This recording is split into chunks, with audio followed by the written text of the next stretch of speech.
Well, thank you.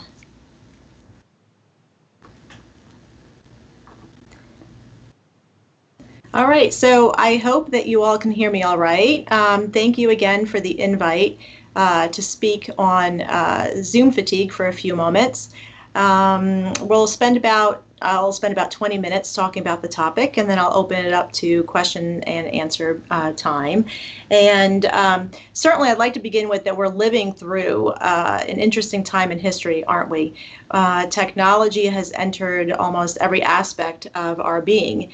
It seems that we could virtually connect to anyone at any time, at any place, almost instantly. If they have a connection, we can possibly virtually connect. However, all of this virtual connection has resulted in some challenges, one of them being Zoom fatigue. The term really, I think, gained in popularity during the pandemic, but it's been around for some time. Not necessarily Zoom fatigue, but the concept of fatigue, anxiety, tiredness after a day on video conferencing.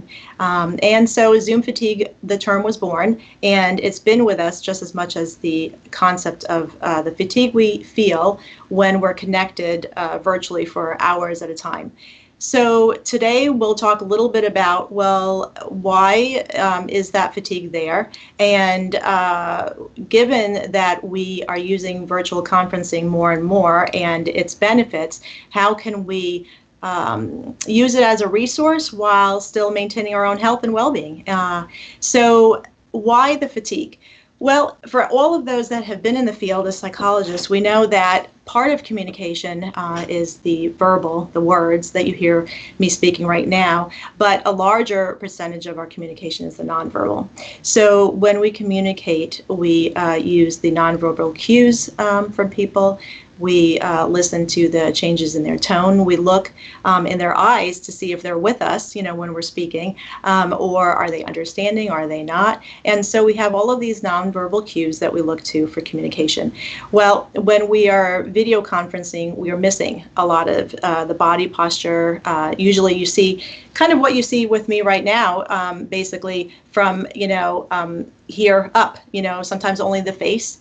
And sometimes barely that. We only see, when I was thinking about this presentation and when I've done presentations on this topic, I always think about, and this is years and years ago, Hollywood squares, where you had all these little, and I think it was 3 by 3 by 3 was, 9 people, and now this was years ago, but you only saw these little people. Responding. And so that's kind of the world that we're living in some of our conferences and some of our schooling that we're participating is just the little faces participating. So this produces strain, cognitive load, extra load that we haven't had before and that we don't have when we have face-to-face communication. So face-to-face communication, the beauty of that is that we can take in all the additional nonverbal cues with ease. The brain doesn't have to work so hard. So the second reason that some of us experience quite a bit of fatigue or anxiety, and actually notably anxiety, is that technology, with all of its abilities to connect, it also can quickly disconnect. And researchers back in 2014, I believe they were researchers in Germany, showed that even a delay, as much as a 1.2 second delay, leads us to misinterpret the motivations of the other person that we're on the screen with. So if we're in a conference and we have a delay, psychologically we interpret the other person. We say, oh, well, maybe they're not as interested. Maybe they're not as conscientious. And maybe they're not as kind. And so a 1.2 second delay. Now, I think that many of us realize, it was a disconnect with technology, and we can override that in our mind, and we say, nope, it was just simply what it was, a disconnect.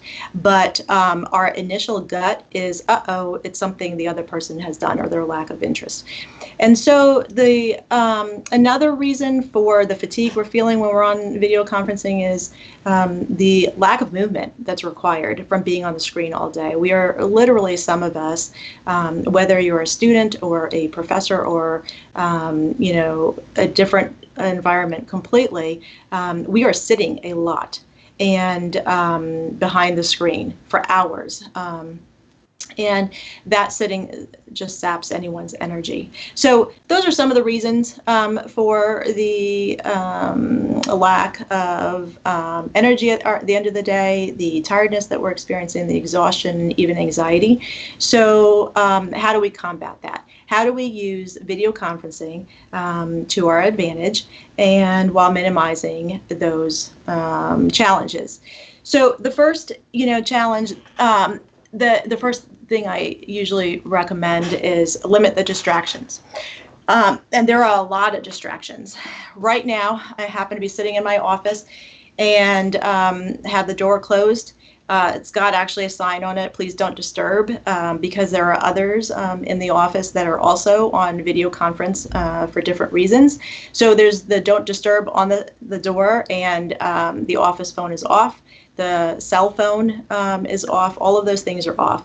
And, it's easy to lift up the phone during a meeting to check, a text that comes in or an email.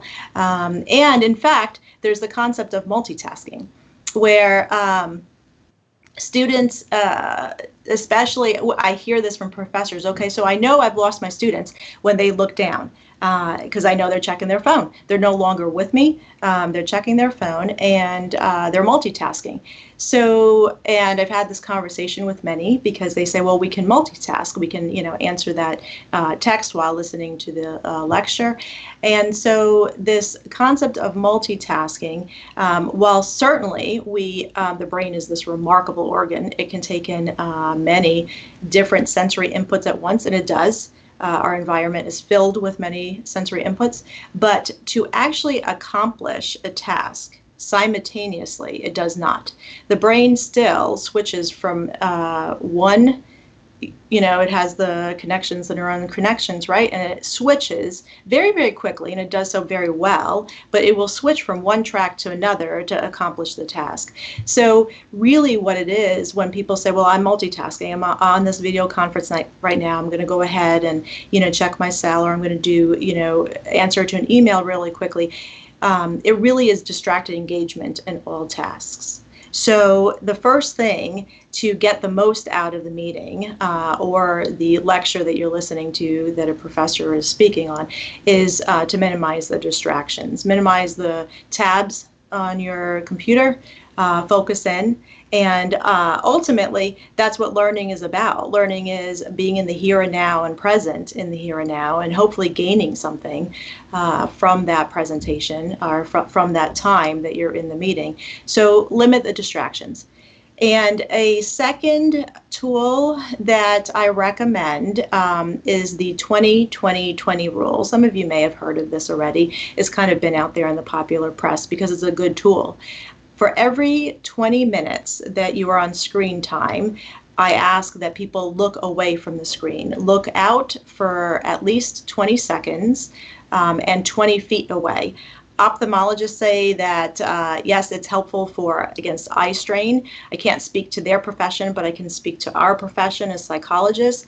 Our brain has, we have varying attention spans, right? No two people have the same attention span. However, it comes in waves, literally, and the brain needs time to recollect and mull over, so to speak, the information that it's taking in.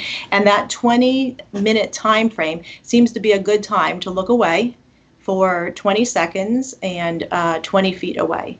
So another thing that I recommend when you're doing that 20-20, and I'm already automatically doing it because I have been in the virtual world literally since this morning, since 8:30 this morning, is I just shifted my posture. So when you think of that 20-20-20 rule, on the one hand, I'm saying, okay, well, look away from the screen, 20 feet out, 20 seconds, but also shift your posture. Bring yourself up take a breath. Especially as psychologists, we know the value of intentional breathing. We know that shallow breath triggers the sympathetic nervous system, right? It's our fight or flight response.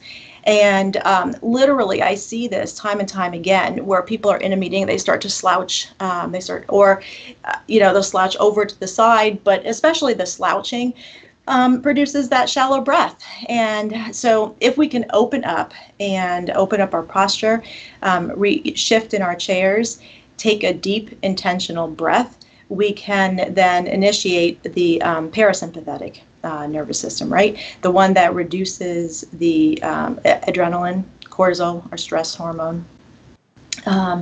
And so those four things, that looking away, looking further out, that taking a breath and shifting our posture, that alone is invaluable to help reduce sometimes what is the stress and the strain of the virtual conference. And it can be done right there in your seat without going anywhere.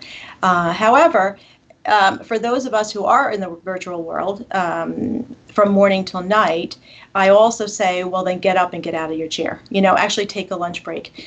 Some of us are eating through our different meetings, having the meals, while we're sitting and learning or lecturing. We are literally, we've got like the snack next to us, those type of things. But it's important to take those breaks in between conferencing. And even more important is actually to step outside in nature for a few minutes. Nature is one of the more healing and calming, and not just healing and calming, but the research is abundant on the green spaces, even just a tree, or the blue spaces, a lake, water. The research is abundant that, one, the physical activity is so necessary, but even if you cannot go out and be physically active in between the conferencing, you can certainly look at the tree in your backyard or out your window.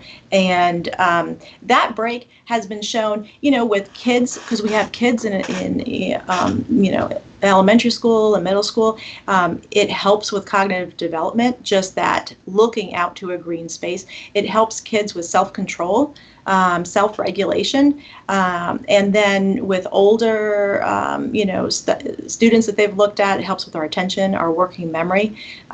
So certainly very important. And there was a fabulous study on creativity. Simply going out in nature also sparks creativity. So, and that research also showed that it wasn't even just going out in nature, just a picture of nature in our office as we are behind the screen, just taking our gaze away and looking at something in nature can spark and help with those things that are super important as with our academics, but it's also important in any area in life, those working memory and attention and creativity skills.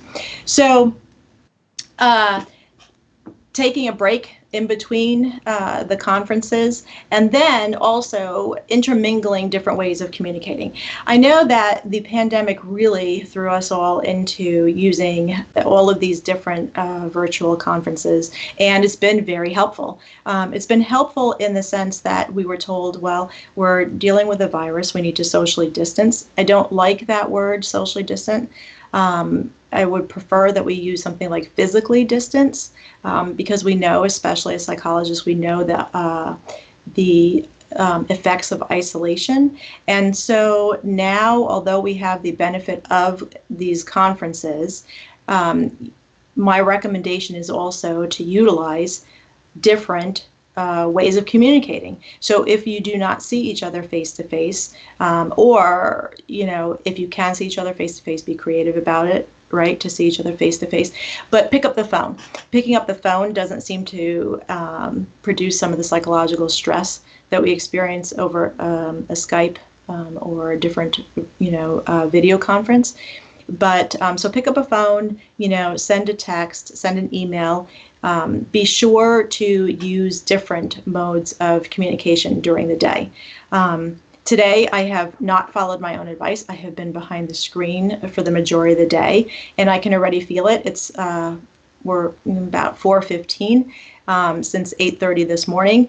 I should have taken some of my own advice during the day and did some different modes of communication as well.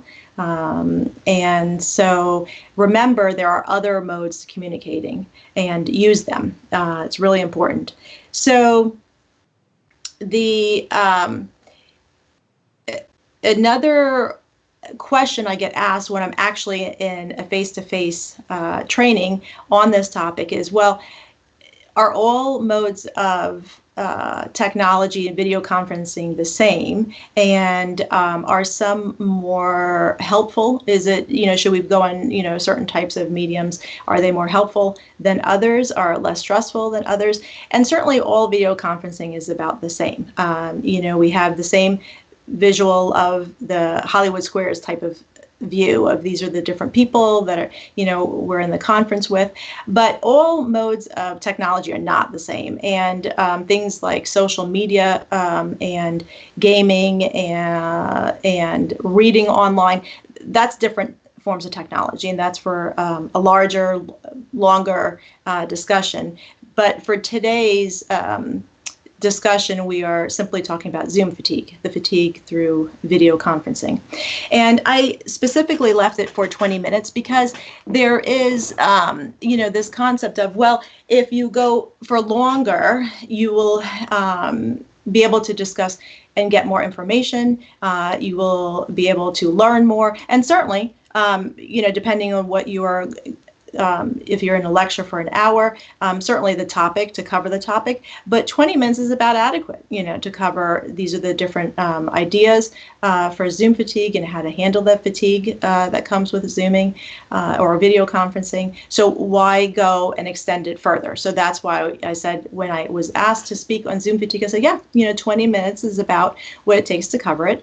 And so I will speak for about 20 minutes, and then we will open it up to question and answer time to address the additional, but why go longer?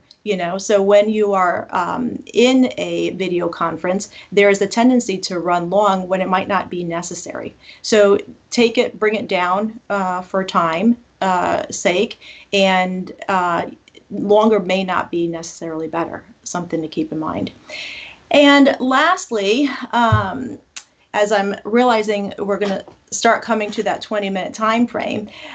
Lastly, one of the most useful things to combat fatigue, tiredness, even anxiety, stress that we feel over a day of video conferencing, it comes out of a study that has been ongoing for over 80 years.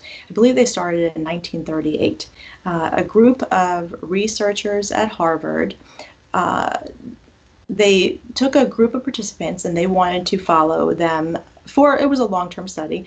They wanted to follow them to see, they seemed to be destined for success, these group of individuals. And so they wanted to follow them to see what were the factors for success for this group of individuals.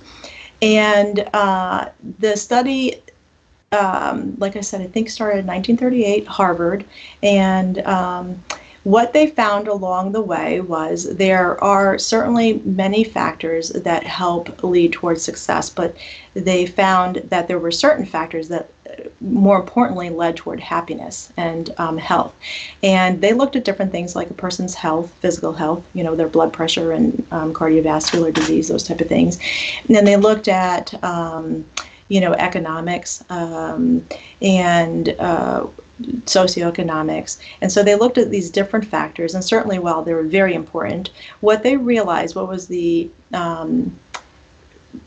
more important than some of these other factors, was that the connection that they had with others in real time, their quality of relationship, and their engagement in things that was meaningful to them, really was and I guess I would read it. It was said, the quality of people's relationships is way more important than we thought it was.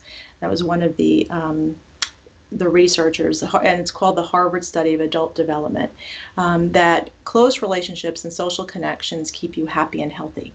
And so I just wanted to put that out there as the end note, and I realize I'm at my 20 minutes. I want to put that out there as my end note, that with all of the virtual connections that we are maintaining at this time, one of our most important connections is that relationship connection with our loved ones, doing things that we really love and enjoy, and that to make time for that each and every day. And so I'm realizing I am at my 20 minutes, so I will take questions at this time.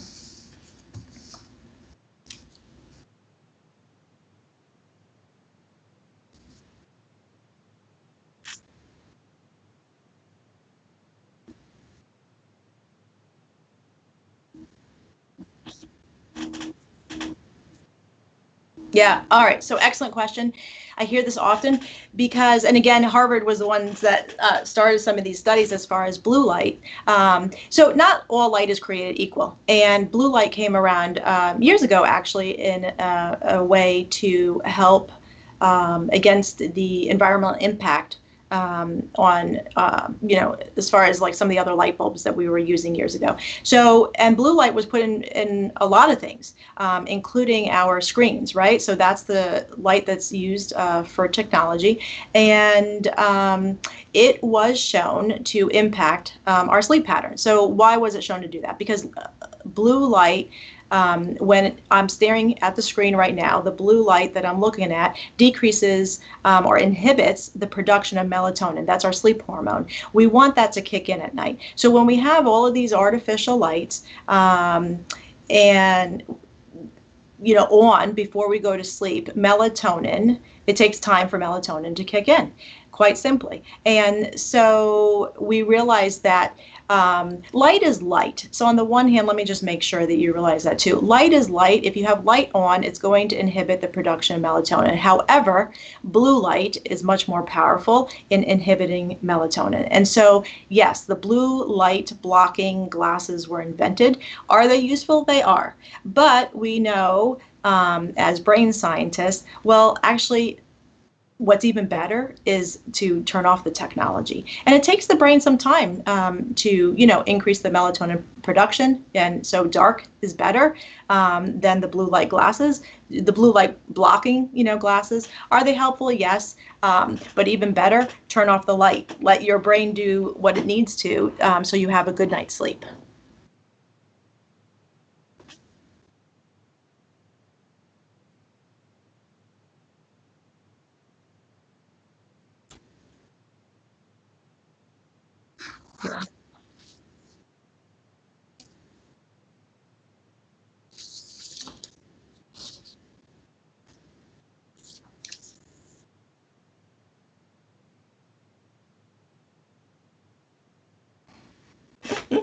So I have not read his book, but I am familiar with his work, and he makes some really good points. He actually brings out, I believe, was the Parkinson law, that we tend to Parkinson law is we basically tend to fill the time space that we're given. So in other words, if you are told that you have a week to accomplish a task, you may only require an hour to accomplish that task, but you will take the week because you've been given that much time to accomplish a task. So yes, sometimes we do things based on it's been done that way for a long time, not based on that it would be most useful and more efficient to maybe bring the meeting, have it a shorter time frame. So it would be based on, essentially, I think answering your question would be, take a look at the function of the meeting. Why are you having the meeting to begin with?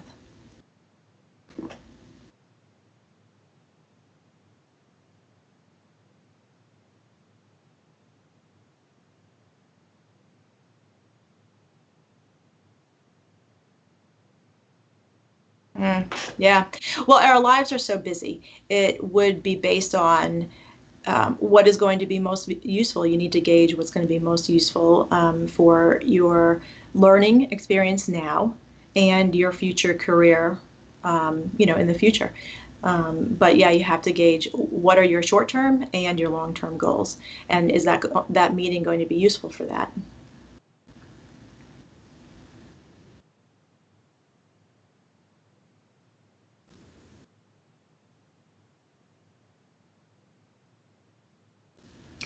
So, for professors, and for any of us, teachers behind the screen, the goals for the learning process behind the screen are really the same as in person. We want to be active. That's why, so I spoke for about 20 minutes, but that can actually get quite, you can lose people's attention by just, lecturing and speaking. And so this active question and answer time period is important. And so if you would like to engage your students, it needs to be active. It needs to build on prior knowledge for your students. There needs to be a social environment, and it needs to be authentic. Can the student use it? And then also, are both teacher and student motivated? As I referenced, I think earlier, one of the things I hear from teachers is they can tell immediately when a student is no longer motivated and engaged, because their gaze drops. Their gaze drops to their handheld device. And so when professors are structuring their lecture time, the fundamentals to engaging students in a classroom are still valuable for engaging students behind a screen. That active process, if there can be that active process, which it can be, just as we are doing now, this question and answer time period. Also, this way you can ask me questions so I can make it authentic for the listener. Certainly, I might be, that way I'm making it authentic so it's useful for the listener. So varying it to make it useful for the listener is one of the biggest goals that the teacher has in front of the screen and behind the screen. All right. I think now everyone can hear me. Apparently, no one could hear me. They could hear you, though, which was the most important thing. So Okay. Kaylin, our Psi Chi president at UNCC, she wanted to ask about workspace. She's learned before that a clean, or at least an organized workspace can help with concentration, focus, and mental health. What aspects of a workspace help with Zoom fatigue? Do you have any recommendations for home workspaces in particular? Yeah, and this is something that is it is when I think about what I'm hearing from families, and I'm experiencing it in my own life, when you've got students who are learning from home, when you have parents who are working from home, and you have everyone in these, at home, I mean, you're vying for different space. So, and the recommendation is really not to, be learning from your bedroom, just to leave that for sleep, to go out of your bedroom, to sit at a table, to have an organized workspace. Well, we are all not fortunate enough to have an office and classroom space in our homes. However, we can make a small space, whether it's a desk or some separate learning space and workspace for ourselves, and whether it's the kitchen, dining room, and that's what I hear, lots of families, and I see lots of families doing, is, one person's in the kitchen, one person's in the dining room, one person's in the den, whatever it is. They're in different rooms of the house. And if it's clean and organized, does that help? Yes, it does, because it's just one more reminder to the brain when you see, all the different things that have to be done, whether it's you're sitting in the kitchen, there's all the, kitchen, the dishes in the sink, and different things. They're just reminder. Yes, the clutter is a reminder of the things that need to be done that's not done. So certainly if a space is, clean and organized, it can help. Now, I also know if you walk into, and right now most of us are working via telehealth, seeing clients, if you walk into a psychologist's office, mine included, I'll have like a list of things, just kind of piled, papers piled, and I'll have a stack of books that I'm in the middle of reading. And so, I try to push those out of the way, especially when I'm working face to face. So I'm focused in on the here and now with the client, on the process, and I leave that clutter behind. So literally my face is turned from what could be seen as clutter, my stacks of books and paper. So I do. I turn my face from that, so that way I am literally connected via the virtual world. Natoria, our co-president and secretary, would like to ask you how students can stay motivated with online classes and limit distractions. And she also mentioned it would be interesting if you could touch on ways that students can cope with the non-traditional school setting. Yeah. So these are excellent, excellent questions because especially for those students who are entering maybe like their freshman year where they don't have the pre-existing relationships with some of the professors.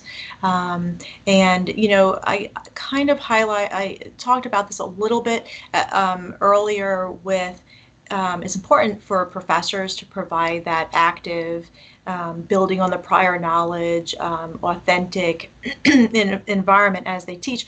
Well, likewise for the students with the teachers, you know, reach out to one of your teachers if via a chat or via email, or if you're not connecting and you're not understanding the material, or the material is not even pertaining to you, you know, that way, because what's partly missing is when a teacher is able to lecture, or like when I am able to speak in front of a large group, I can gauge the understanding of the group by looking at them, right? I'm looking at their nonverbals. Have I lost them, or are they with me? Do they want additional information on this?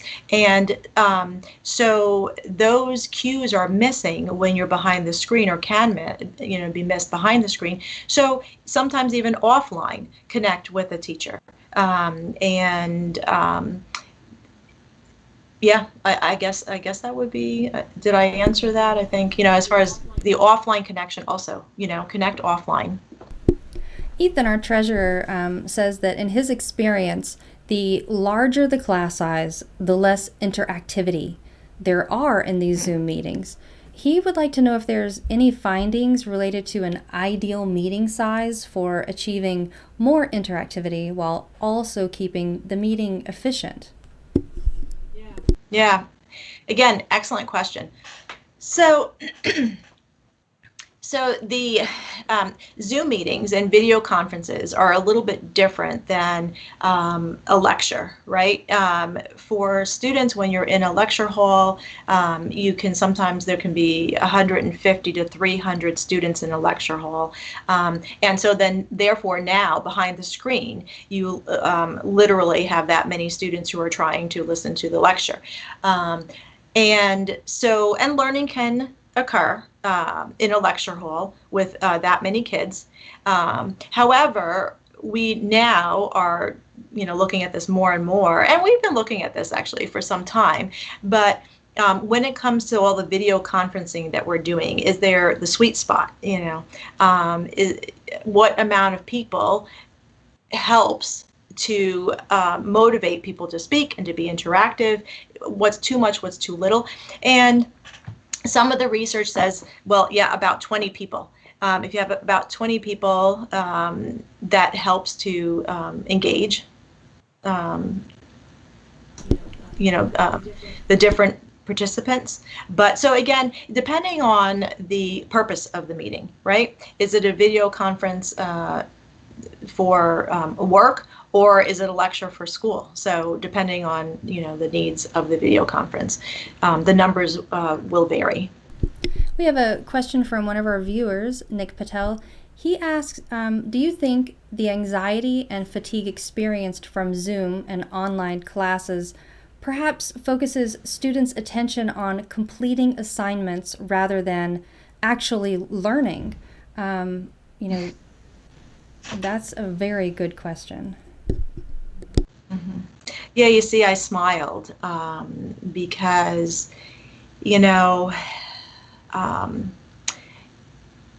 it's a really good question, because part of it, and especially as we experienced last year, for anyone that was in school, it was just kind of getting through, wasn't it? It was handling the the technology challenges that were thrown our way and that are still thrown our way.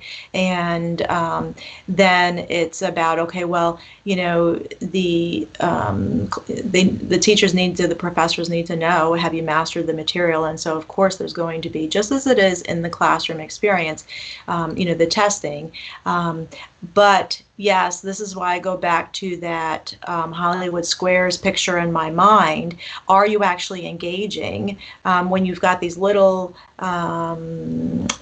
snippets of people? Are you actually engaging? Because again, like we were saying, the learning process is engaging, right? It's engaging, it is active, it is based on prior knowledge, and so it's that give and take.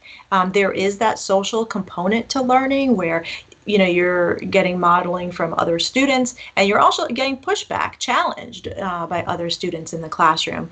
And so when we have these pauses, because we can't all speak at once, and or overlap, we've got these pauses, and then it does, some people will retreat and not ask their questions.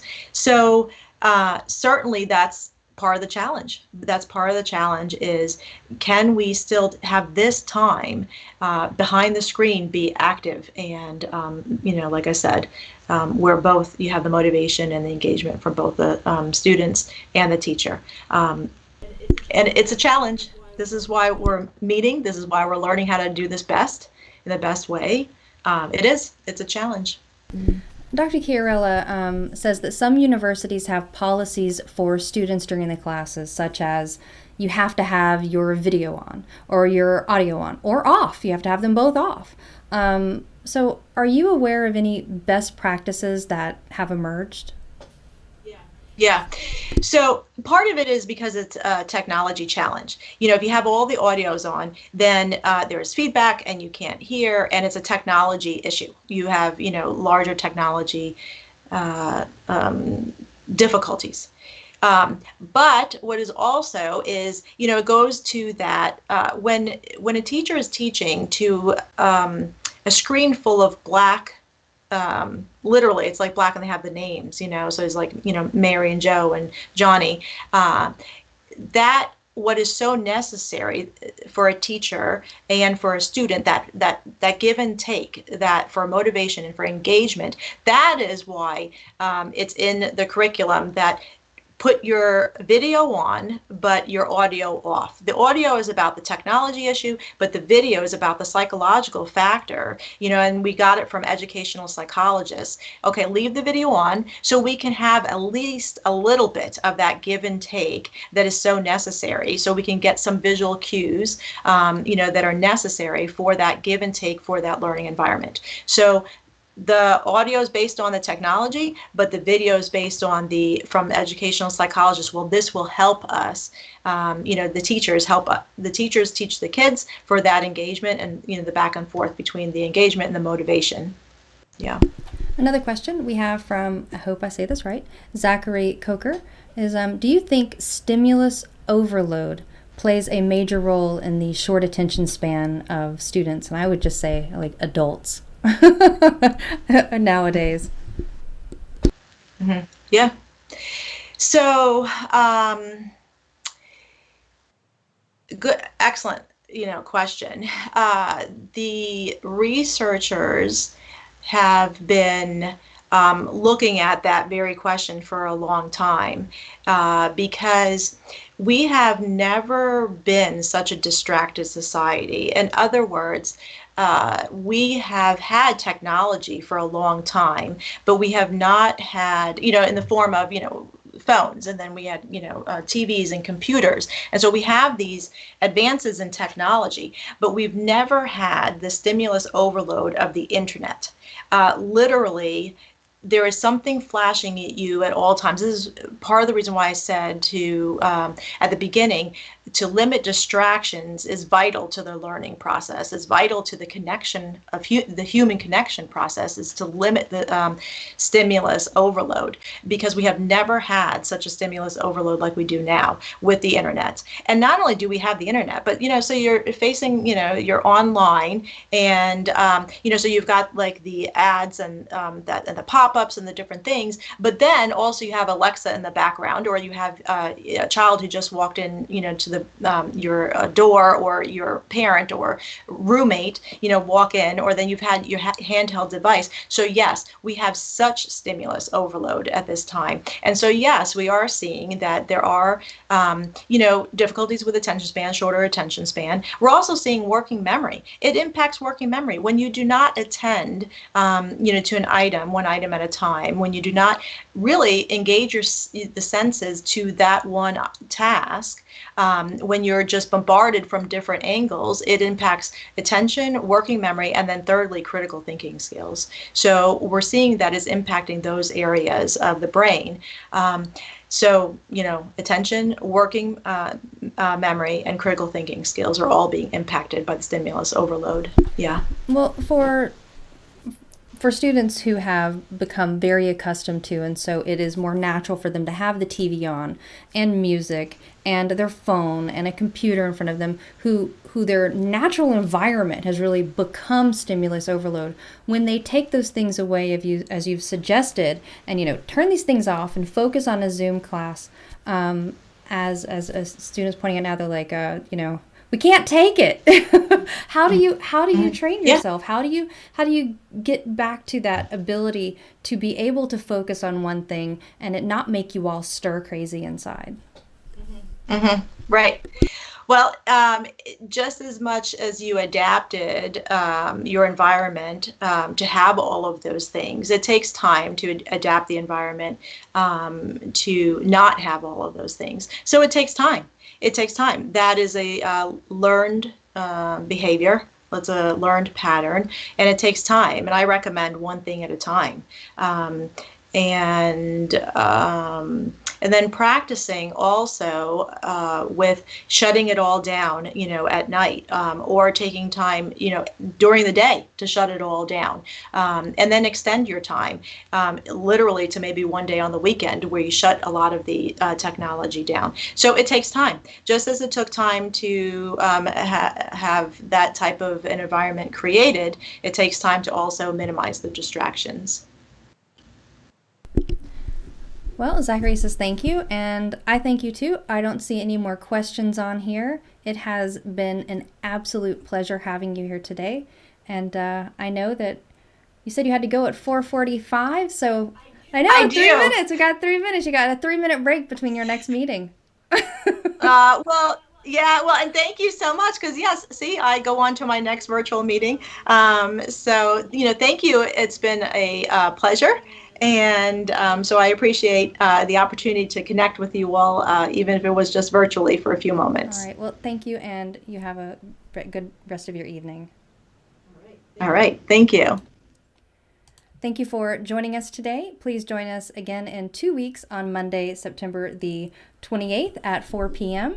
Eastern Standard Time for our next guest, Chip Helton. He'll be speaking about mindfulness and anxiety during COVID. Hope to see you then, and I promise that I will have my mic working from the very beginning. Thank you. See you then.